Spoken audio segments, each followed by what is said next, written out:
Welcome to Chapter 5. Say hi to Mom. And now she's dead. What? Sakura is now under our control, and the newcomer is Azura, our songstress. Singing is extremely powerful, and we're going to use it every turn. Corrin is a feral dragon, so she has an immense stat boost, but she also gains XP as if she were 6 levels higher, meaning she gets essentially nothing from any enemy who isn't the boss. Leave it to me. Be careful. Sakura has a personal aura called Quiet Strength that reduces damage taken by any allies in a 2-tile radius by 2 points. That helps Kaze a lot.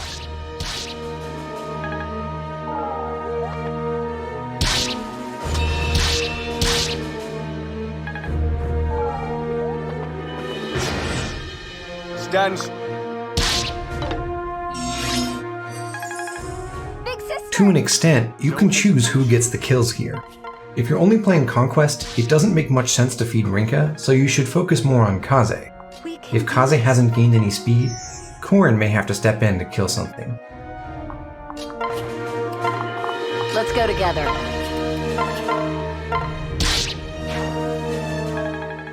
Sakura heals Kaze. He'll only face one attack, and Rinkah will block it.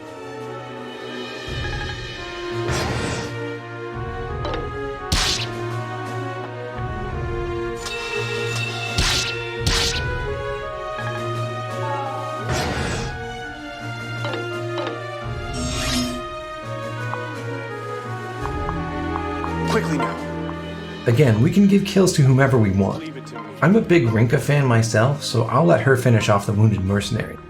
Because Rinkah and Kaze each gained a point of strength, Rinkah can actually achieve the kill using Azura's dual strike, which is kinda neat.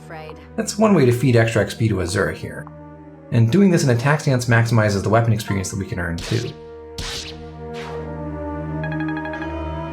I'll stay with you.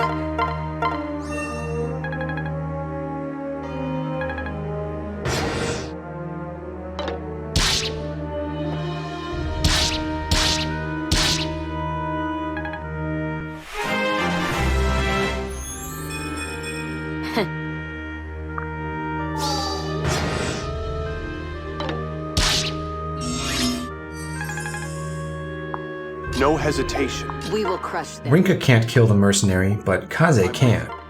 If we had a little less strength, Azura could just sing to Kaze to help him get this done.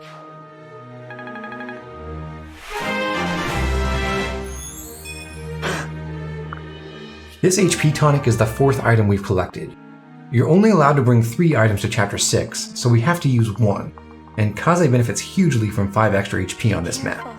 Since he one-rounded the mercenary, we can have him use it and also set up to fight the next group of enemies immediately. Sakura heals him, and her aura will protect him from the 2 mages he'll face. Once we pull the next group of enemies, reinforcements will appear at all corners of the map. We're going to fend them off by running to the top right.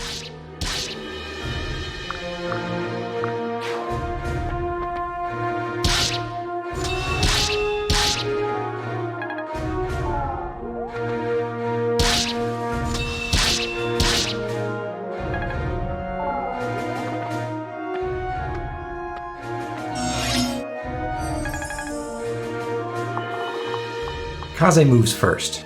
Because Azura and Sakura were standing north of him, they can run past him to safety while still being able to sing and heal respectively.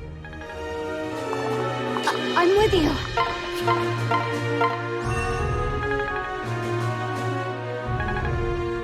Quickly. Kaze's guard gauge is already full, and he doubles the mages, so his best move is to wait. He won't take any damage from this mage in the corner on enemy phase. On the following player phase, they'll be able to finish him off in a single hit, so he won't take damage then either.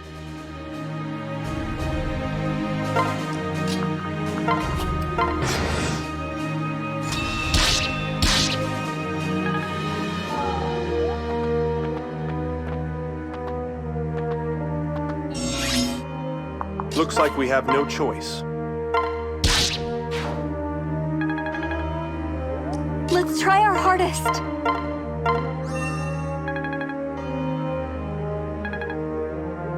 We won't lose.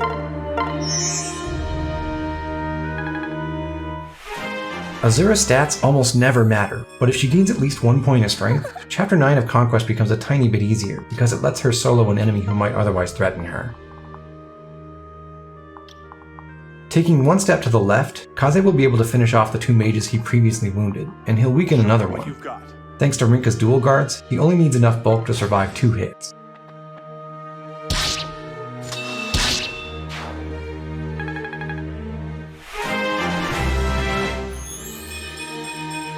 Leave it to me.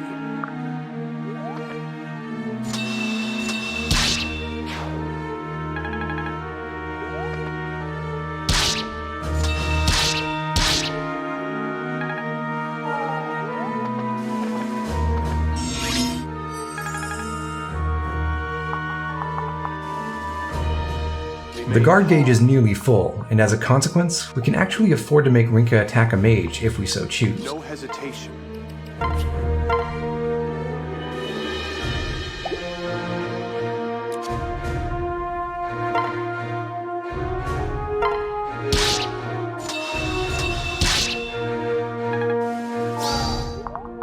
There's one mage coming up the right side, so now we need to move Kaze back into position to block him, and we need everyone else to move out of range. Everything's all right.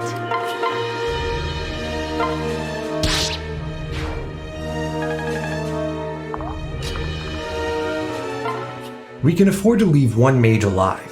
Everyone has enough HP to take a single hit, so the mage on our left will just try to maximize damage by attacking Citra.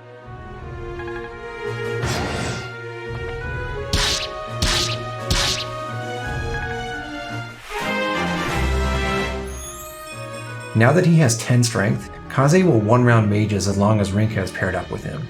That's one of the main sources of variance in this strategy. You have to improvise a little depending on your exact stats, especially after this point.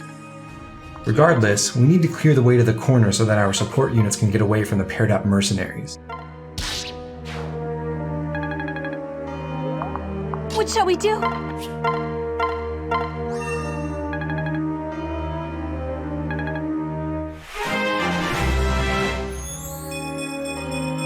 Oh, thank goodness!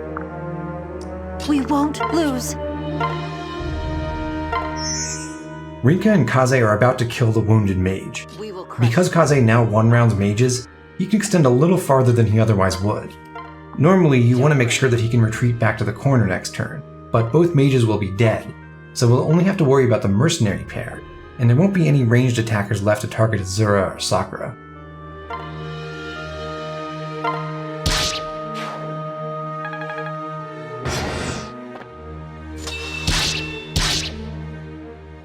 Rinkah blocks a dual strike from the mercenaries, and that gives her some extra experience that she might not have earned if we hadn't extended this far. Corrin's on her way to the boss, but she'll take several turns to get there. For Rinkah and Kaze, there's no need to rush the mercenary kills. It's better to drag them out so that everyone gets to see some more combat. The safest way to accomplish that is usually to hole up in the corner, which is a one-tile choke point. But because of the stats we've gained, we can actually hold a choke point that's 2 tiles wide. The Kaze-Rinkah pair can block one of the spaces, but unfortunately they can't just separate. Rinkah gets doubled. However, because she gained a point of speed, Azura does not. We can exploit that. Show me what you've got. Quickly now.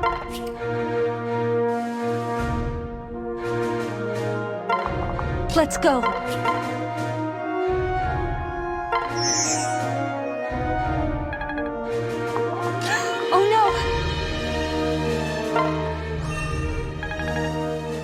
Rinkah will take the lead. Again, there's no sense in having Kaze kill anyone just yet. The mercenaries will attack Azura, and she'll counter with Rinkah supporting. Azura deals no damage, and Rinkah's dual strike gets blocked automatically, but both of those attacks count for weapon experience.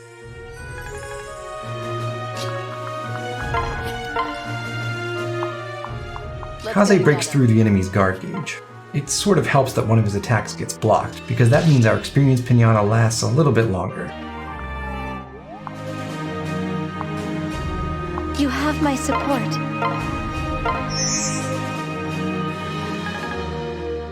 Likewise, we can limit the damage that Rinkah will do by making sure she's fully healed.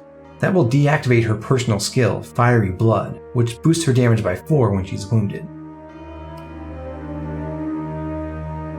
I won't let you get hurt.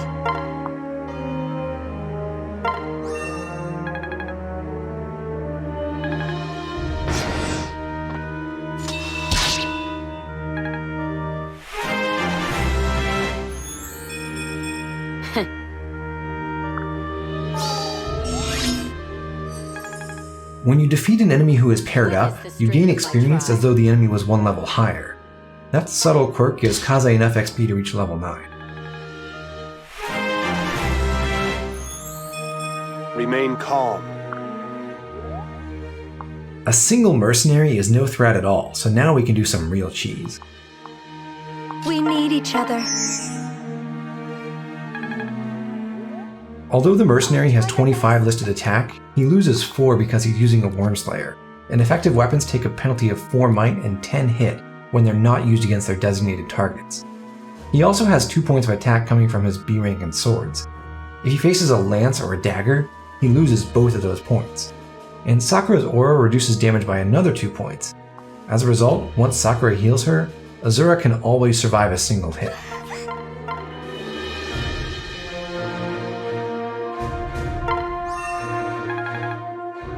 Azura now has 13 HP, plus at least 5 defense and 2 more from Sakura, a total of 20.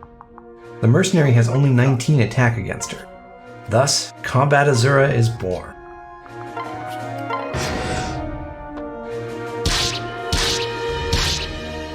This is the fun way to eke out some extra experience for Azura. Of course, you can also just have her sing to Corrin over and over again. If you want to spend half an hour on that, more power to you. We still have a whole turn to kill, so let's do that again. Let's go. Be careful.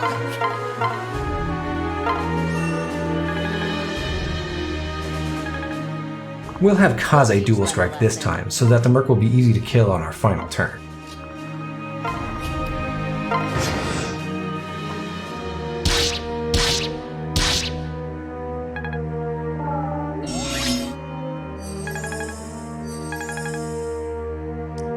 Looks like we have no choice. I'll try my best.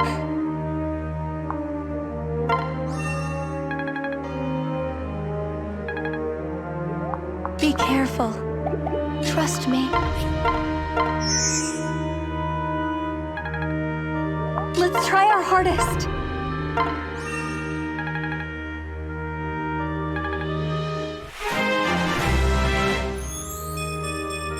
Oh, thank goodness! Remain calm.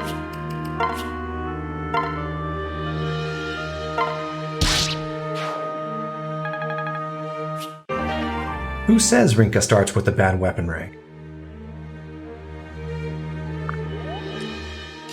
At the end of all this, the experience scoreboard stands as follows. Corrin, 7 levels, almost 8. Kaze, 6 and a weapon rank. Rinkah, 3 and a weapon rank. Jacob or Felicia, 3 levels, or very nearly 3.